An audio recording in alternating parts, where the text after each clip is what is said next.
في الفيديو السادس من شابتر 5 هنتكلم هنا عن جزء مهم جدا، وهو السيلز بزنس ديفلوبمنت. مهمتك هنا ان انت كبزنس ديفلوبر في اول يوم ليك في الشركه تعرف ما يلي عن السيلز.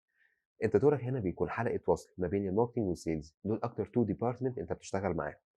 اكتر تو ديبارتمنت تانيين هتشتغل معاهم هم الفاينانشال والكاستمر سيرفيس او الكاستمر كير. طيب، تعالوا هنا نمسك السيلز وهو موضوع الفيديو الخاص بالفيديو النهارده، وهو مهمتك هنا تعرف ما يلي.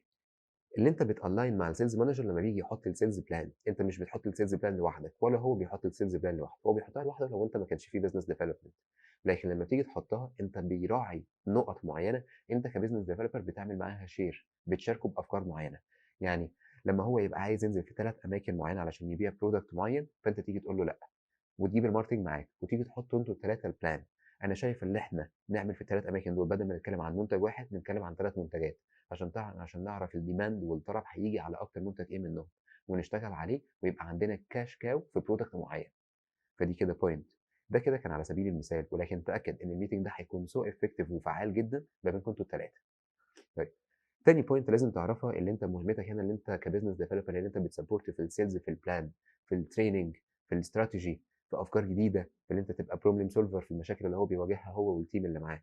ولكن دورك هنا علشان تيجي سيلز مش اللي انت تنزل تبيع معاهم، ولا اللي انت تمسك التليفون وتحاول ان انت تكلم الكلاينت، الا لما بتعمل ده كل فتره طبعا، او انت بتعمله من جانب الدعم والسبورت عشان انت اوريدي مخلص اللي عليك.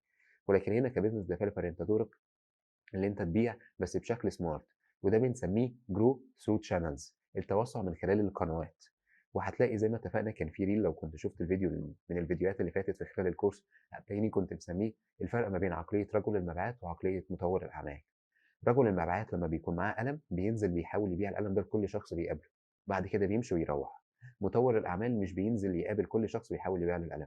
مطور الاعمال بيروح لمكاتب او لبياع جرايد او لاي شخص متواجد بشكل مستمر، وبيبيع له هو القلم وبيقول له بيعه انت للناس اللي في المنطقه. ومطور الاعمال بيروح ينام او يروح يشتغل على حاجه تانيه. هنا مطور الاعمال قدر يبيع القلم وهو نايم في بيته. رجل المبيعات ما بيبيعش القلم الا لما يكون هو متواجد في المكان. فبالتالي ده الفرق ما بين الاثنين. حبيت اشارككم النقاط دي علشان هتفرق معاكم كتير. خدوها وحطوها في الحسبان، وما تخليش حد يجبرك از بزنس ديفلوبر ان انت تقوم بدور السيلز الا لو انت كنت لسه في مرحله البدايه وبتتعلم، الا كمان لو انت ما عندكش فرصه تانية او فرصه افضل.